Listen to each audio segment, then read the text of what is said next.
Lesson 16. Brace yourselves because this is a long one. Photo editing using software.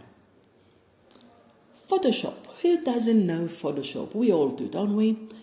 So Photoshop is generally the last step on a photo's journey. You took your shots and now you need to get them where they need to be in Adobe Photoshop. The post-processing stage is an integral part of digital photography. Even when you've taken a picture that essentially looks perfect to you, there is always room for a little photo editing magic to take it to the next level. In this guide, we will discuss Photoshop editing for beginners. What can you do first? Crop the image to enhance your composition. Sometimes a simple crop can make all the difference. Out of all the photo editing tricks at your disposal, basic cropping is the easiest one that can effectively do wonders for your photo's composition. It allows you to remove unnecessary elements, put more focus on the subject, and create more drama for maximum impact. So how to use the crop tool in Adobe Photoshop? Well, first, select the crop tool from the toolbox. In this slide, you can look exactly the image on how this tool looks like. Select your desired aspect ratio by clicking on the drop-down menu near the upper right corner and choosing from Unconstrained Original Ratio or any of the present preset options. You can also enter your own preferred dimensions in the text fields beside the menu. Drag the corners or the edges of the photo to achieve your desired crop, press enter or click the check icon to finalize the crop. So the whole process is pretty intuitive and very similar to cropping activities we do on our own phone when we snap a photo with our smartphone. A second thing we can do to improve our photo and take it to the next level would be to correct the exposure. Because sometimes, despite our best efforts, there will be times that we still won't be able to achieve the correct exposure for the desired image. Luckily, if you know how to edit pictures, this can be easily fixed.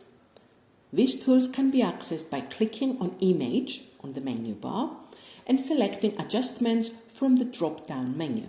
Your possible options are to adjust brightness, contrasts, levels, curves, exposure, shadows, highlights, and HDR toning.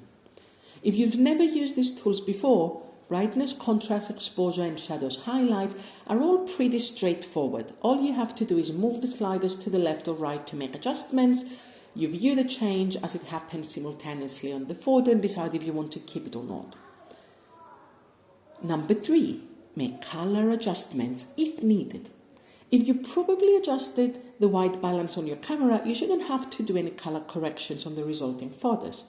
Using incorrect white balance will result in a color cast, and that can dramatically affect the vibrance, saturation, and contrast of your photos. Let's say your photo has a bit of a blue tinge to it. You can leave it like that if you like it, but if you want your photo to have more accurate colors, Photoshop tools can help you fix that.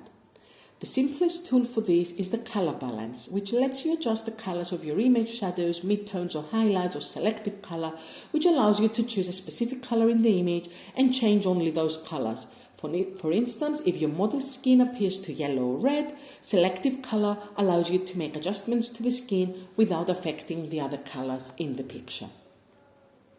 Always remember to create a photo filter adjustment layer so that you can modify the color of your image while preserving the original one. First, open your chosen image in Photoshop. Click the adjustment layer icon in the layers panel after and select your desired photo filter. You can also apply a photo filter as a direct adjustment by going Image, Adjustments, Photo Filter, since it provides a layer mask for editing only part of your photo while protecting the original photo from permanent changes. How can we actually use the color balance in Adobe Photoshop? Well, first click on Image in the menu bar as before, then click on Adjustments, then Color Balance. Select which tones in the image you want to change, the shadows, the midtones, or the highlights. Check the Preserve Luminosity box. Check the Preview box to see your adjustments in real time. Move the sliders to achieve your desired color balance. Now, how to use selective color in Adobe Photoshop. Click again on Image in the menu bar, then click on Adjustments, then Selective Color. Check the preview box to see your adjustments in real time. Choose from relative, a more subtle change, or absolute. Select the color from the drop-down menu that you want to adjust. Move the sliders to increase or decrease the color cast from your chosen color.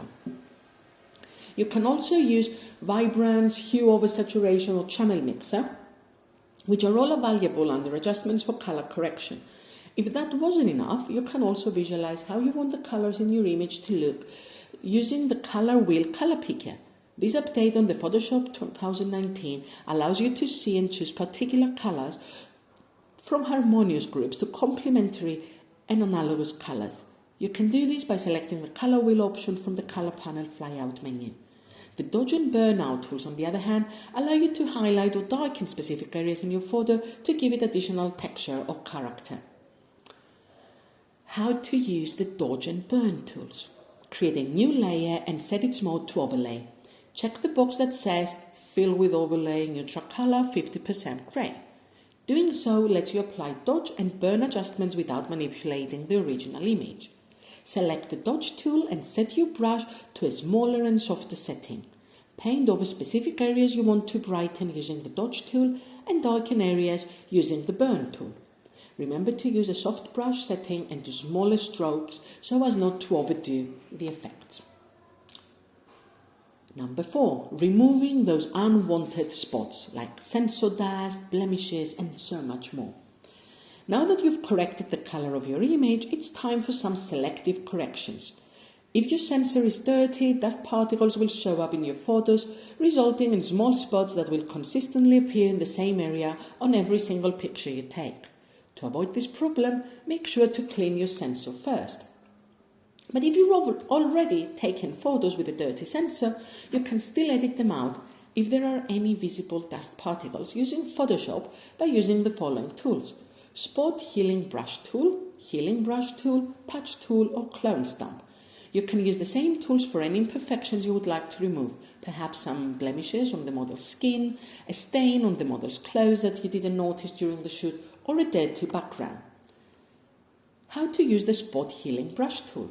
Well, select the Spot Healing Brush Tool from the toolbox, choose your desired brush size using the drop-down menu in the upper right corner, depending on the size of the spot you want to heal. Choose the type, content aware or proximity match, click on the spot you want to fix, and voila, your job is done. How to use the Healing Brush Tool? Well, this time you have to select the Healing Brush Tool from the toolbox, which is grouped under the Spot Healing Brush Tool. Choose your desired brush size once again using the drop-down menu in the upper right corner. Choose Sampled as your source option. Click on a clean spot that you want to use as your source, and then click on or drag the cursor along the spot you want to fix. Moving on how to use the Patch Tool. Select the Patch Tool from the toolbox, grouped under the Spot Healing Brush Tool. Select the source, which is underneath the taskbar yet once again. Use the cursor to encircle the spot or blemish to create a selection, and then drag the selection to a clean spot that is closest in color and appearance to the spot you're trying to repair. How to use the Clone Stump.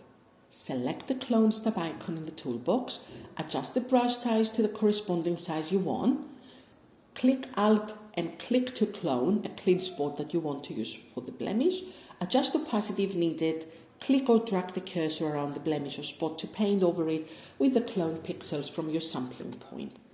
How to use Content Aware Fill. The latest version of Photoshop now features the Content Aware Fill option. What is this? Well, this feature allows you to remove unwanted objects from your photos. Here's a quick summary on how you can use Content Aware Fill. First, draw a selection around an area or object that you want to replace. Make sure to create the selection as close to your subject as possible, but leaving enough space to give Photoshop material to work with. Open the Content Aware Fill task space, which is under Edit. Resize the sampling area and your initial selection using the Sampling Brush tool and the Lasso tool respectively. Tweak the fill settings to improve your output. Finalize your output by creating a new layer. Okay, we've done all that. We corrected spots, we adjusted spots, we changed content. How about apply some sharpening or blurring filters? Sometimes, even if our image is in perfect focus, it may still benefit from a bit of sharpening for greater emphasis on the details or to reduce any softening. Most images benefit from sharpening as it adds more definition to the edges of your subject. The need for sharpening an image will depend on where you will be viewing the photo, whether on a computer screen or on print. Either way, the rule of thumb in photo editing: always apply minimal changes in increments. If you want to sharpen your picture, make small adjustments and assess as you go to avoid overdoing it and create noise in the image. So how do we sharpen an image in Adobe Photoshop?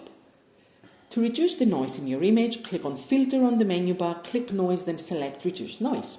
Create a new layer of the same image by selecting Layer on the menu bar and click Duplicate Layer, or make a selection from the image.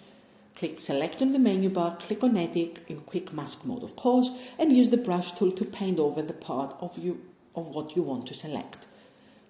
Last but not least, go to Filter, Sharpen, and select any of the sharpening tools to apply a sharpening filter. Repeat as many times as necessary for you to get the desired result of sharp image.